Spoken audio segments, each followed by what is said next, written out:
말씀을 듣는 가운데 성삼위 하나님이 역사하시는 그 역사들을 경험하고, 말씀 듣는 가운데 하나님의 임재를 체험하고 하늘의 잔치에 함께 참여하는 것을 느끼고 경험하시기를 예수님 이름으로 축원합니다. 옛날 로마 황제가 나라에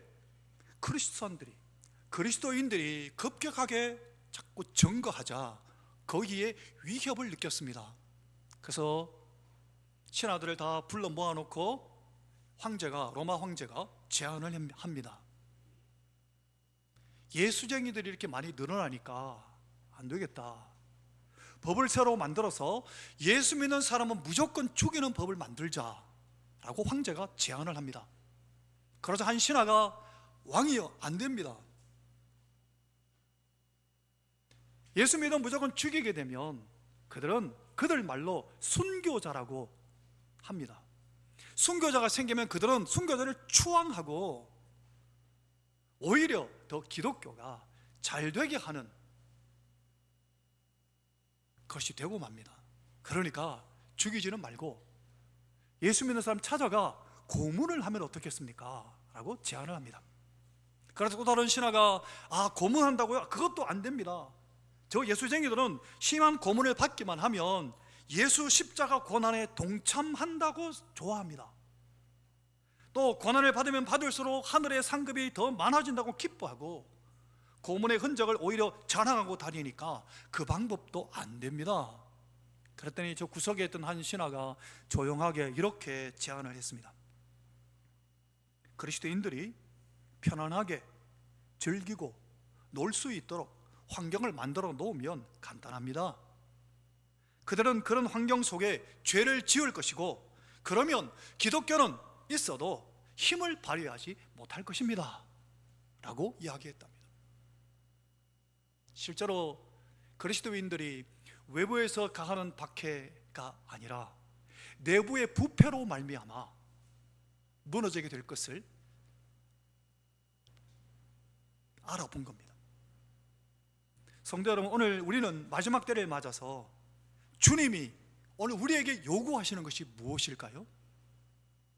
주님과 함께 동행하며 거룩하게 살아가는 겁니다. 마지막 시대를 거룩하게 살아가시기를 예수님 이름으로 축원합니다.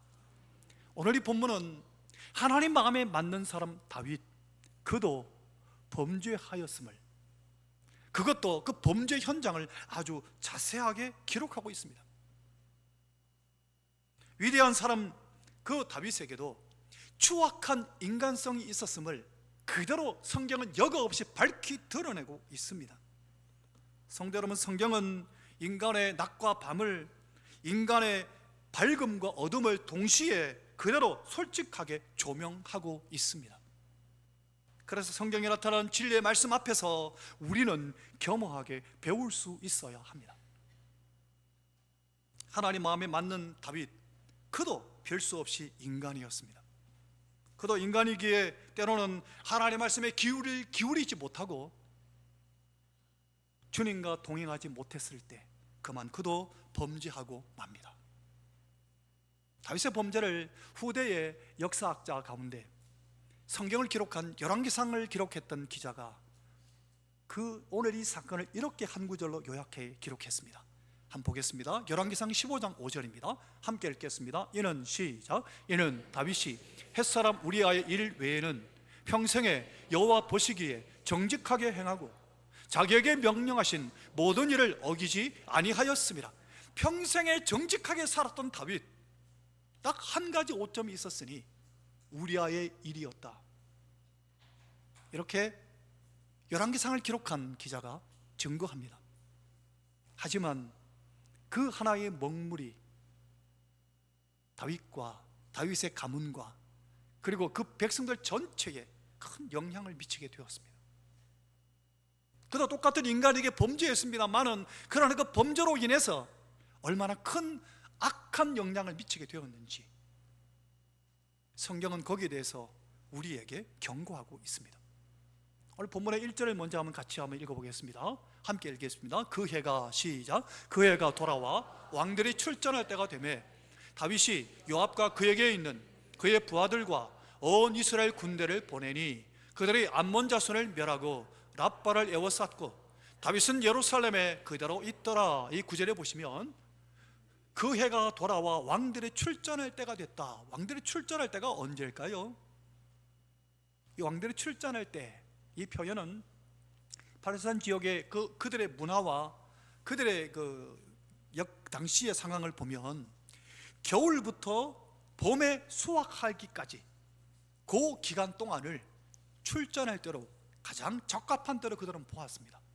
그러니까 겨울에 전쟁을 한 거죠. 그때에 오늘 이 본문에 보면 한 가지 평소의 다윗의 모습과 다른 모습이 기록되어 있습니다. 어떤 모습입니까? 다윗은 백전노장입니다. 항상 전쟁과 전투에 앞장서서 특히 전쟁에 나갈 때마다 하나님 앞에 기도하고 하나님과 함께 적의 담을 뛰어넘었던 사람이 다윗입니다. 오늘 본문에는 어떻게 기록하고 있습니까? 다윗이 안 나갑니다. 다윗은 그가 전쟁 때 당연히 앞장서서 가야 되는데 전쟁터에 나가지 않고 부하들만 보냈습니다. 요압 장군과 부하들과 다른 족장들과 다른 장수들을 다 보내고 자기는 뒤에 남습니다. 뭐죠? 자기의 책임에 태만한 모습을 여기서 발견할 수 있습니다. 이 사무엘하 11장을 기록한 사무엘이 여기에 딱 초점을 맞추어서 기록한 겁니다. 다윗의 책임의 태만함을 기록하고 있습니다. 성도 여러분, 내가 맡아 있는 이 책임과 의무에 태만할 바로 그때가 언제냐? 마귀가 틈탈 때라는 겁니다. 많은 경우에 우리가 범죄할 때 보면 내 책임에 태만할 때임을 우리는 알 수 있습니다. 오늘 본문에 보면 유독 다윗의 범죄를 기록하고 있는 이 장면에서 전쟁이 터졌는데 다윗은 자기만 나가지 않습니다. 옛날 청교도들이 자주 그들의 신앙 고백 속에 이런 이야기가 있습니다. 청교도라 하면 영국에서 국교가 하나님의 말씀대로 살아가고자 했던 그 사람들을 박해했는데 하나님의 말씀대로 살아가고자 했던 그 사람들이 청교도라고 합니다. 이들이 메이플라호를 타고 미국으로 건너갑니다. 이들이 청교도들입니다. 자, 그들이 어떤 얘기를 했는가 하면 게으른 마음, 나태한 마음은 사탄의 공작실이다. 우리가 게을러질 때, 우리가 나태한 자리에 있을 때, 책임을 회피할 때, 의무를 등한히 할 때, 그때야말로 사탄이 우리를 범죄와 유혹의 자리로 유혹할 수 있는 사탄의 공작실이 될 수 있다는 겁니다. 성도 여러분, 나는 마땅히 하나님이 내게 기대하시고 내게 주신 의무를 다하고 계십니까? 내 가정에서, 내 직장에서, 내 교회에서, 내가 살아가는 삶의 현장에서, 내가 만나는 사람들과의 사이 속에서 하나님이 내게 맡기신 귀한 사명을 잘 감당하고 계십니까? 의무와 책임의 테마뿐만 아니라 오늘 본문의 다윗의 그 게으름을 볼 수 있습니다. 2절 한번 보시면 2절에 이렇게 기록하고 있습니다. 저녁 때에 다윗이 그의 침상에서 일어났다라고 기록합니다. 언제 일어났다고요? 저녁 때에. 이 저녁 때는 언제를 가리키는가 하면 우리 식으로 표현하면 해질 무렵입니다. 아직 해지기 전에 저물 무렵, 바로 그때 다윗이 아침에 침상에서 일어난 게 아니라 해질 무렵에 낮잠 실컷 자고 해질 무렵에 일어난 겁니다. 뭐죠? 다윗의 게으름을 볼 수 있습니다. 그 게으름이 결국 다윗으로 하여금 넘어지게 만들었습니다. 침상에 일어나 낮잠 실컷 자고 저녁에 어슬렁어슬렁 산책하는 그의 모습, 정신이 해이해지고 인격적인 무장이 흐트러지고 말았던 바로 그 순간 사탄이 다윗을 향해 공격해 들어와서 범죄의 유혹의 기회 앞에 그만 넘어지게 만들었습니다. 성도 여러분, 오늘 우리도 우리의 삶의 의무를 등한히 하거나 게으른 삶 속에 빠져들 때 내 마음이 어떻게 떠돌아가는지 내 자신의 마음을 한번 성찰해 보십시오. 종종 아주 무력하고 한가하고 그리고 게으른 그 시간에 내 마음속에 일어나는 온갖 잡상들을 한번 생각해 보십시오. 이런 것들이 어떻게 우리의 인격을 파괴하는지. 성경에 보면 많은 믿음의 선배들 가운데 오늘 본문의 다윗과 전혀 반대의 모습의 사람이 등장합니다. 느헤미야서에 보면 하나님의 백성들이 다시 포로된 가운데서 귀환해서 성을 건축했는데 이 성벽이 많이 무너져자 느헤미야가 성벽을 수축합니다. 백성들을 권면하여서 수축하는데 얼마 만에 수축하는 건 52일 만에, 한 손에는 칼을 들고 한 손에는 벽돌을 들고 52일 만에. 그런데 그 성벽을 지을 때 하나님의 사람들이 성벽 건축하는데 그것을 방해했던 사람들이 있었습니다. 산발랏과 게셈과 도비야, 이런 사람들이 한창 건축하고 있는데 느헤미야에게 전가를 보냅니다. 어느 평원에서 우리 같이 만나자고. 그때 그게 느헤미야 6장에 기록되어 있는데 6장 3절에 보면 느헤미야가 이렇게 답변합니다. 같이 읽어볼까요? 내가 곧 시작 사자들을 보내어 이러기를 내가 이제 큰 역사를 하니 내려가지 못하겠노라.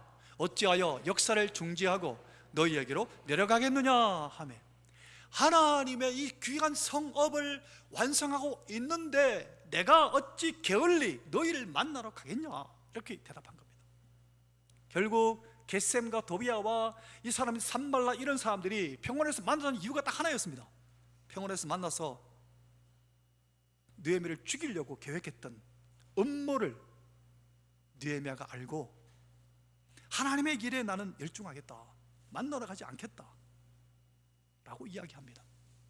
오늘 본문의 다윗의 게으른 모습과 대비됩니다. 사랑하는 성도 여러분, 오늘 우리의 삶의 현장에도 마찬가지입니다.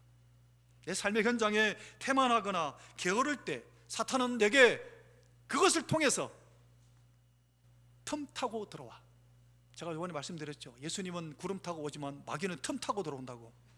틈 타고 들어와가 우리를 유혹할 수 있다는 걸 기억하시고 하나님 내게 맡기신 사명에 감당하기에 성실한 성도 되시기를 예수님 이름으로 축원합니다. 두 번째, 다윗이 오늘 보기 좋게 넘어왔던 이유가 오늘 본문의 2절에 나오는 2절 같이 한번 읽어보겠습니다. 저녁 때에 시작. 저녁 때에 다윗이 그의 침상에서 일어나 왕궁 옥상에서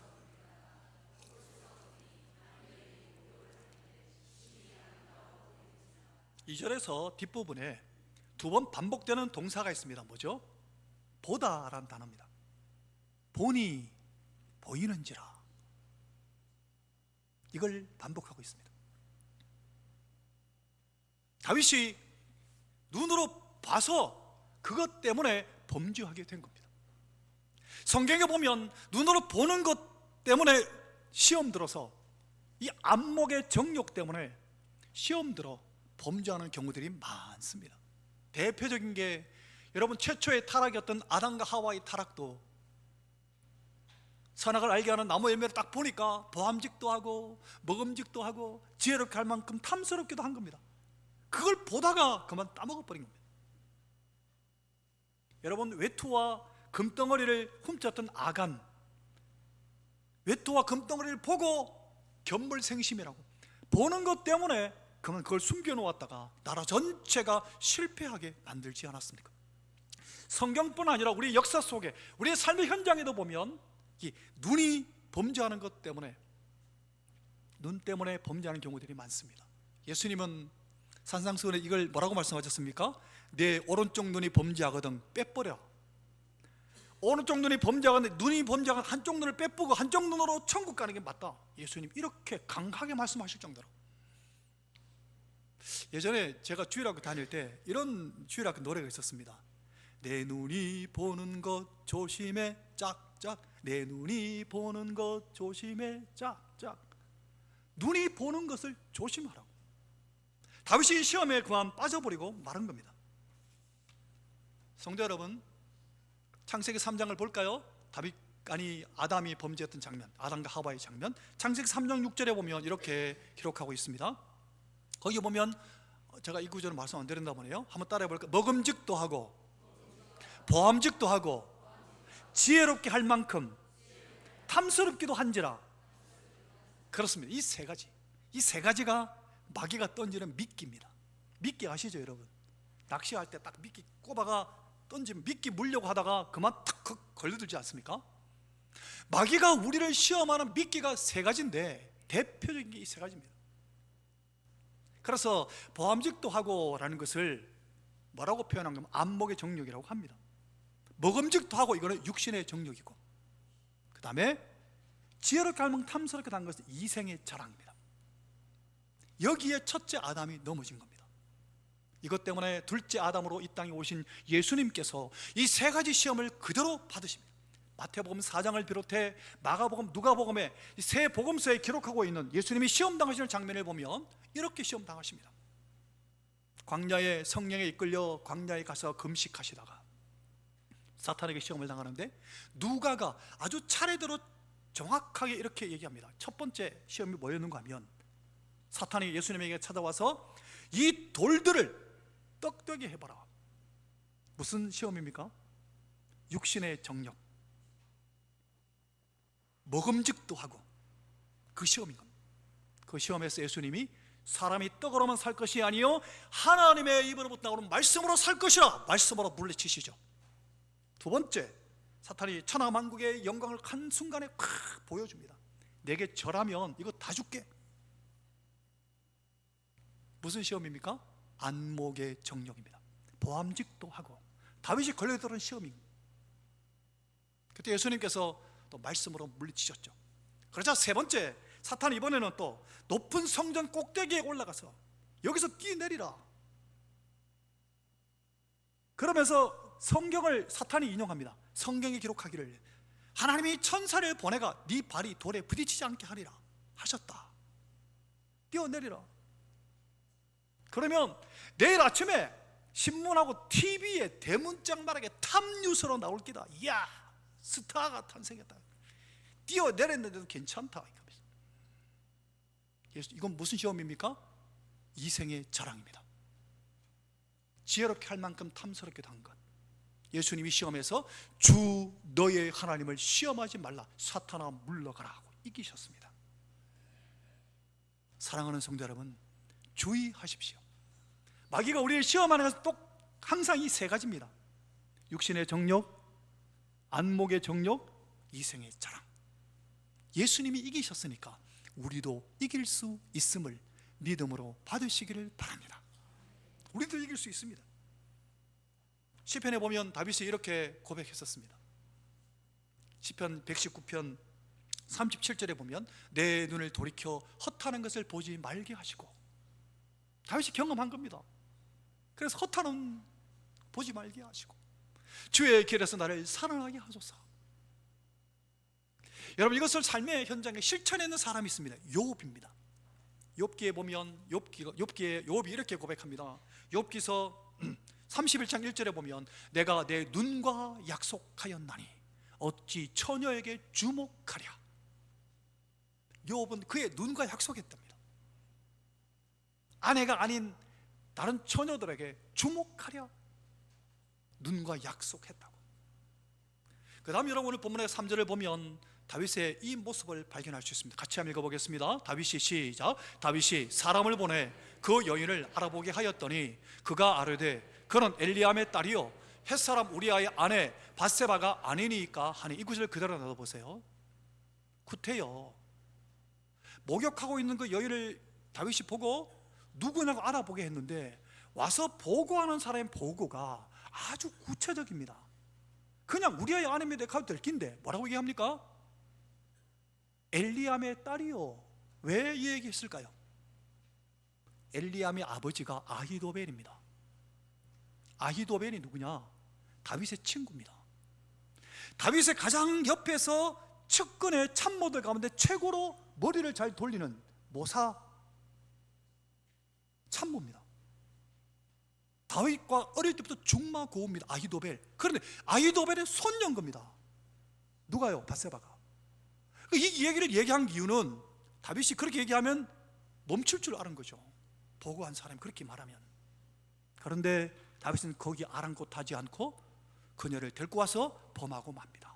결국 다윗이 압살롬에게 쫓겨갈 때 그때 아히도벨이 압살롬 편에 섭니다. 그 원인이 바로 여기, 오늘 본문에 바로 여기에 원인이 있었습니다. 여러분, 다윗이 왜 이렇게 했을까요? 그의 평소의 삶을 보여주고 있습니다. 다윗은 평소에 성생활이 아주 방종했습니다. 아내가 한 명이 아니었습니다.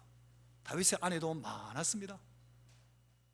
그 아들 솔로몬이 누굽니까? 솔로몬이 아버지 뽐받아가 솔로몬은 더 악을 저질렀죠. 아내를 1000명을 건드렸습니다. 그 시작이 다윗부터 시작된 겁니다. 성생활이 방종하니까, 아내를 많이 취하니까 한 사람도 데리고 오면 뭐 어때? 이렇게 생각을 한 겁니다. 그게 그로 하여금 범죄하게 만들었습니다. 성도 여러분, 하나님이 우리에게 지시하신 것은 뭘까요? 일부 다처제일까요? 아니면 일처다부제일까요? 아닙니다. 하나님은 우리에게 분명하게 말씀하신 게 있습니다. 창세기 2장 24절 볼까요? 같이 읽겠습니다. 이러므로, 시작. 이러므로 남자가 부모를 떠나 그의 아내와 합하여 둘이 한 몸을 이룰지로다. 이게 성경입니다. 일부 일처가 성경입니다. 이 성경에서 어긋나게 되면 범죄하게 됩니다. 이거는 철통같이 지키셔야 됩니다. 다윗이 여기서부터 범죄의 물꼬가 터진 겁니다. 결국 다윗은 그의 성적인 방종이 간음을 범했을 뿐만 아니라 그의 남편 우리아를 전쟁터에 내보내가 총알바지 만들어가 죽이고 맙니다. 살인죄까지 범합니다. 사랑하는 성도 여러분, 그런데 이 다윗의 전후를 한번 살펴보십시오.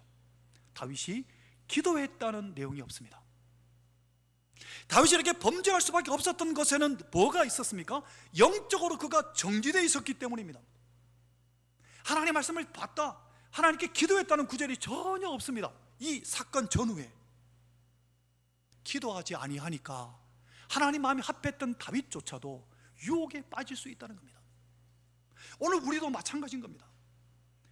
여러분, 하나님의 사람들이 범죄하는 그 장면을 보면 반드시 뭐가 없을 때 범죄하느냐, 유혹에 빠지기 쉬우냐? 기도하지 아니할 때 우리는 유혹에 빠지기가 쉽습니다. 그래서 날마다 우리는 경건의 시간을 가지고 날마다 기도하며 살아가야 하는 겁니다. 아프리카의 뱀잡이 수리 얘기를 제가 한번 한 적이 있는데 한 번 더 말씀을 드리겠습니다. 이 뱀잡이 수리라는 새인데요, 독수리과의 새인데 평소에는 잘 날아다니다가 독수리도 한 번씩 땅에 내려올 때가 있지 않습니까? 땅에 내려왔다가 고통을 감지하거나 또는 위험을 느끼면 갑자기 날 수 있는 능력을 잊어버린답니다. 그러니까 못 날고 막 바닥거리면서 막 또 뛰어간답니다. 그러다가 적에게 잡혀가 죽기도 하고 상처를 입기도 한답니다. 여러분, 오늘 우리도 마찬가지입니다.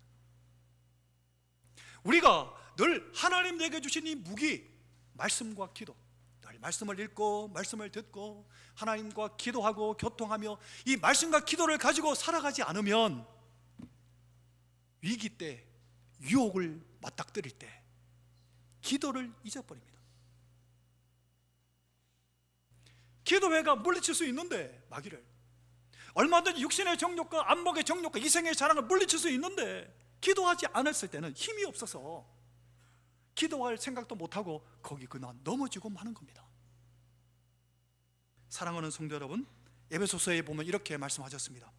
에베소 6장 17절 19절에 구원의 투구와 성령이고 하나님의 말씀을 가져라. 이게 무기입니다. 18절에 보면 항상 성령 안에서 기도하고, 항상 성령 안에서 기도하고, 항상 기도하기를 힘쓰라. 우리는 늘 말씀과 기도의 무기를 들고 살아가야 합니다. 그럴 때 이 유혹에 빠지지 않을 수 있습니다. 이야기 안 하고 말씀을 마치겠습니다. 여러분, 1966년에 제가 태어났는데 1965년에 돌아가신 목사님, 유명한 목사님 한 분 계십니다. 이성봉 목사님이라고. 이 목사님은 위대한 부흥사셨는데 이 목사님에게 늘 버릇이 있었습니다. 항상 왼손을 주먹 쥐고 다니셨던 버릇이 있었습니다. 설교할 때도 이래가 설교하셨습니다. 길을 걸을 때도 주먹 쥐고 왼손 손 주먹 쥐고 걸으셨습니다. 심지어 잠을 잘 때도 목사님 항상 왼손을 쥔 채로 살았습니다. 왼손이 불편하거나 장애가 되어서 그런 게 아니라 목사님이 왼손 주먹을 늘 쥐고 살았던 이유는 하나였습니다.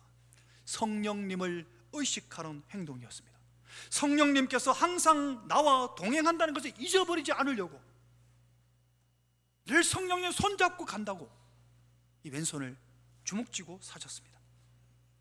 조영교 목사님은 늘 설교하러 강단에 올라갈 때마다 성령님 저와 함께 가주세요, Let's go Holy Spirit 라고 외치며 강단에 오르셨답니다. 조영교 목사님 그 이야기를 듣고 저도 늘 한 가지 습관이 생겼습니다. 강단에 오를 때마다 Let's go Holy Spirit 하니 뭔가 좀 죄송한 거예요. 그래서 Please Let's go my Holy Spirit, Please 앞에 붙여가 성령님 같이 가십시다. 강단에 오를 때마다. 성도 여러분, 말씀을 마치겠습니다. 우리의 삶의 현장에 성령님을 늘 초청하십시오. 그리고 말씀과 기도로 성령님과 함께 동행하십시오. 그게 우리는 시험을 이기는 길이요, 하나님의 나라를 경험하고 하나님 나라의 귀한 일꾼으로 쓰임받는 비결인 것을 기억하고 이 능력의 삶을 살아가시기를 예수님 이름으로 축원합니다.